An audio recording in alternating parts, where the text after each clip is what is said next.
चारों युगों में कैसे हुई लड़ाई, क्यों भगवान शिव को करना पड़ा न्याय। यह कहानी बहुत ही महत्वपूर्ण है। यह कहानी है सतयुग, त्रेता, द्वापुर और कलयुग। ये चार युगों की एक समय की बात है। चारों युग यानी चारों भाई एक साथ बैठे हुए थे। तब आपस में चारों में वाद विवाद होने लगा।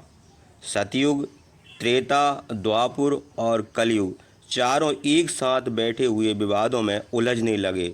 सबसे पहले सतयुग कहने लगा कि अरे मूर्खो, तुम सब मुझसे छोटे हो, मेरी बराबरी कैसे करने लगे। यह बात त्रेता युग ने सुनी तो त्रेता युग कहने लगा, तुम सबसे बड़े कैसे हो सकते हो। तुम सबसे बड़ा तो मैं हूँ, मैं ही सर्वश्रेष्ठ हूँ। तुम मुझसे सर्वश्रेष्ठ नहीं हो। तुम सर्वश्रेष्ठ कैसे हो सकते हो। तब तक द्वापर युग बोला, तुम सर्वश्रेष्ठ कैसे हो सकते हो। तुम सभी में सर्वश्रेष्ठ तो मैं हूँ। तुम्हारा श्रेष्ठ होने का तो प्रश्न ही नहीं उठता। तब तक कलयुग कहने लगा कि तुम तीनों श्रेष्ठ बन रहे हो, परंतु हकीकत तो तुम जानते ही नहीं हो। तुम सब का श्रेष्ठ होने का तो प्रश्न ही नहीं उठता।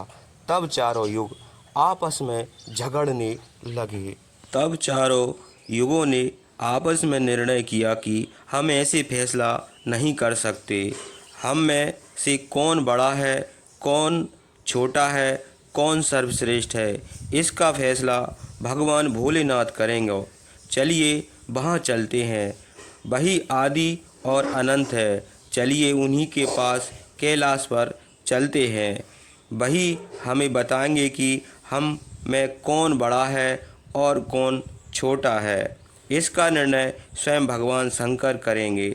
इसका निर्णय हम नहीं कर सकते। चारों युगों ने मिलकर योजना बनाई कि चलिए हम कैलाश पर चलते हैं।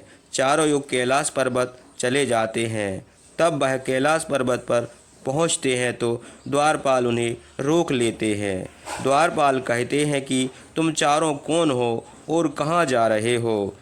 तो चारों युग कहने लगे कि हे द्वारपाल, हम भगवान शिव से मिलना चाहते हैं और हम चारों युग हैं, उन्हें हमारी आने की सूचना दे दीजिए। स्वयं नंदीश्वर महाराज भगवान शिव के पास आए और भगवान शिव से कहने लगे, हे प्रभु, हे कैलाशपति, आपसे चारों युग मिलना चाहते हैं। भगवान शिव कहते हैं कि जाओ, उन्हें सम्मान सहित हमारे समक्ष ले आओ। भगवान नंदीश्वर महाराज चारों युगों को लेकर पहुँचते हैं भगवान शिव के पास। भगवान शिव ने चारों युगों को सम्मान सहित अपने दरबार में बैठाया।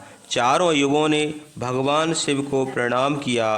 तब भगवान शिव ने चारों युगों से कहा कि आप सभी हमारे दरबार में, हमारे कैलाश में आप चारों युगों का स्वागत है।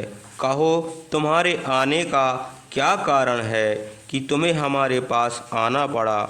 चारों युगों ने कहा, हे सृष्टि के रचयिता, हे भगवान शिव, हम चारों में विवाद खड़ा हो गया है और हम उस विवाद का समाधान नहीं कर पा रहे हैं, इसलिए हम आपके पास आए हैं।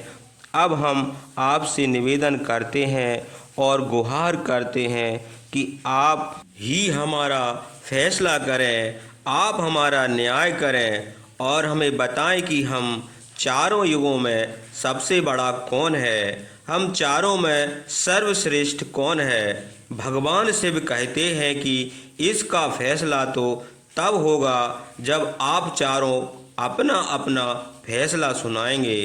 तब भगवान कहते हैं, हे सतयुग, तुम कैसे बड़े हो। तुम अपने आप को सर्वश्रेष्ठ बताने की कोशिश कर रहे हो, लेकिन वह कैसे, तुम मुझे बताओ। तब भगवान शिव से सतयुग कहता है कि हे प्रभु, मेरी आयु सबसे ज़्यादा है, मैं 17 लाख का हूँ और अन्य युग तो मुझसे बहुत छोटे हैं। इसलिए मैं इन सभी से लंबी आयु का हूँ।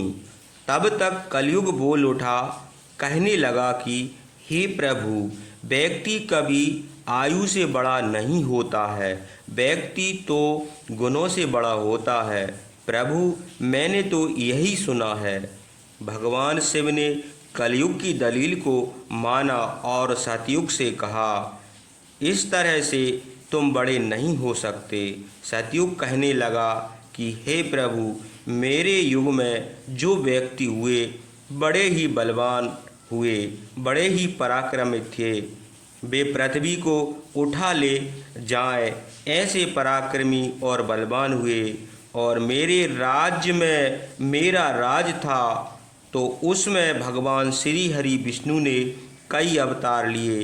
देखिए प्रभु, नरसिंह अवतार में भी मेरे ही काल में हुआ, 12 अवतार भी मेरे ही काल में हुआ, मत्स्य अवतार भी मेरे शासन काल में हुआ।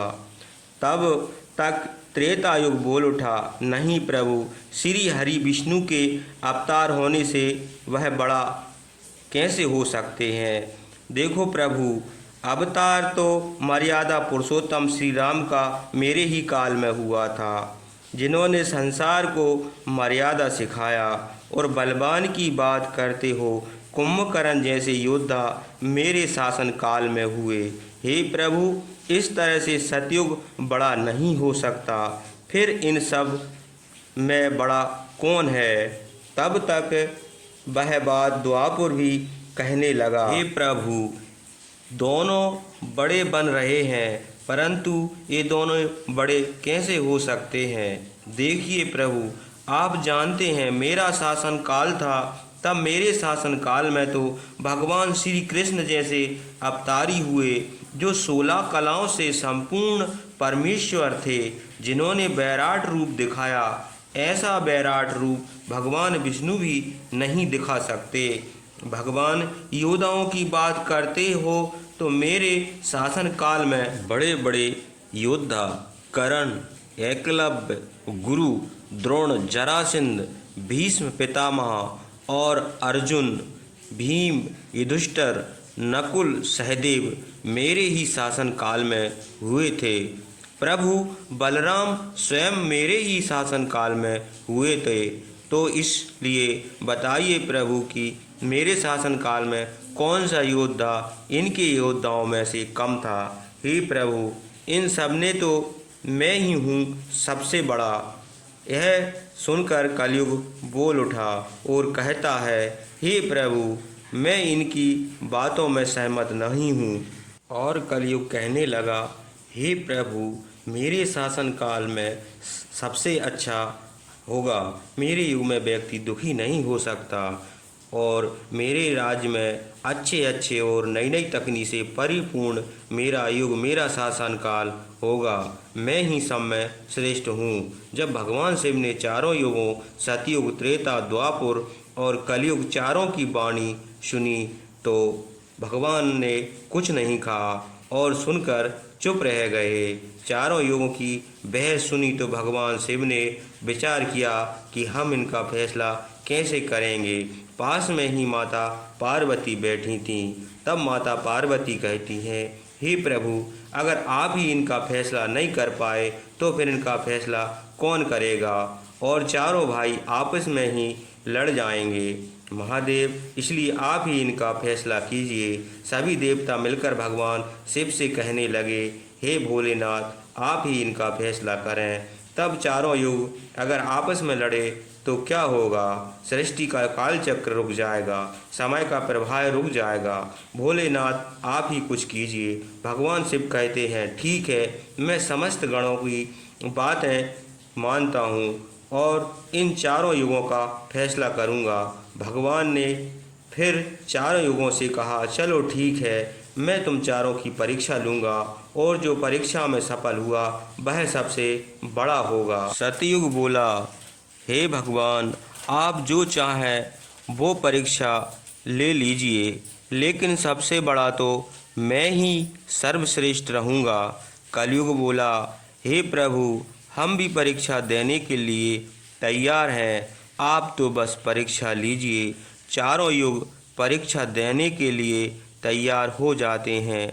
भगवान शिव ने 100 टन का एक फरसा लिया और लोहे का फरसा और कैलाश पर्वत के नीचे एक तलहटी में रख दिया और उस फरसा के पास में ही चावल का ढेर लगा दिया। भगवान शिव ने चारों युगों को बुलाया और कहा कि तुम चारों यह देख रहे हो, तुम्हारी परीक्षा अभी हो जाएगी। तब भगवान शिव ने सतयुग से कहते हैं, हे सतयुग, मेरे 500 गण यहाँ बैठे हैं और इस परसा में रखे हुए चावल को बनाना है, तो इन चावलों को तुम्हारे युग का व्यक्ति ही बनाएगा और मेरे यहाँ जितने गण हैं वे सब भोजन करेंगे। भगवान शिव कहते हैं कि हे सतयुग, तुम तुम्हारे युग का व्यक्ति को बुलाओ और उससे भोजन बनाने के लिए कह दो और हम सभी लोग यहाँ खड़े होकर देखेंगे। जब भगवान शिव की बात सुनकर सतयुग ने अपने युग का एक बड़ा बलवान योद्धा बुलाया और कहा कि हे बेटे, इस फर्श में चावल रखे हुए हैं और तुमको बनाकर शिव के गणों को खिलाना है, सभी गणों को भोजन कराना है। अपने महाराज का आदेश सुन करके सतयुग का आदमी चला। वहां आकर देखा कि उस परसे का भाग 100 टन से ऊपर का है, हजारों मन से ऊपर का फरसा है। वह तो सतयुग का व्यक्ति था, बड़ा बलवान था। उसने एक ही बहुत बड़ी भट्टी ठोकी और उसमें अग्नि जलाई। अग्नि जलाने के बाद उसने भोजन पकाया। भोजन पकाने के बाद शिव गणों को खिलाया और इसके बाद वह अपने मालिक के पास गया और मालिक से कहता है, मालिक, मेरा काम पूरा हो गया, अब मैं जा रहा हूँ। तब भगवान शिव ने त्रेता युग से कहा, हे त्रेता युग, तुम अपने युग के कोई व्यक्ति को बुलाओ। यह फरसा रखा हुआ है और यह चावल रखे हुए हैं, इन्हें बनाकर मेरे गणों को खिलाओ। तब त्रेता युग अपने युग के व्यक्ति को बुलाता है। वह विशालकाय व्यक्ति आता है और फरसा उठाकर भट्टी पर रख देता है और वह चावल बनाकर सब गणों को खिला देता है। इसके बाद विशालकाय व्यक्ति चला जाता है। फिर भगवान शिव द्वापर युग से कहते हैं, हे द्वापर, तुम अपने युग के कोई व्यक्ति को बुलाओ और यह फरसा रखा हुआ है और यह चावल रखे हुए हैं, इन्हें बनाकर मेरे 1000 गणों को भोजन करवाओ। तब द्वापर अपने युग के व्यक्ति को बुलाता है और भोजन कराता है। तब वह व्यक्ति चला जाता है। इसके बाद भगवान भोलेनाथ कलयुग से कहते हैं, हे कलयुग, तुम अपने युग के कोई व्यक्ति को बुलाओ और मेरे गणों को भोजन करवाओ। तब कलयुग अपने युग के एक बुद्धिमान व्यक्ति को बुलाता है, लेकिन इतना विशालकाय फरसा और इतनी बड़ी भट्टी कैसे उससे बनेगा और कैसे यह फरसा उठेगा। तब उस व्यक्ति ने दिमाग लगाया कि अगर मुझसे यह उठ नहीं पाएगा, तो उसने उसके नीचे ही भट्टी बना दी और चावल पकाकर तैयार कर दिए।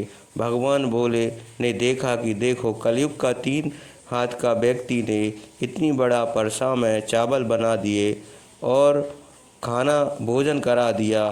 तो भगवान शिव कहने लगे कि यह व्यक्ति ही सर्वश्रेष्ठ है। तो कलयुग ही सभी युगों में श्रेष्ठ माना गया है।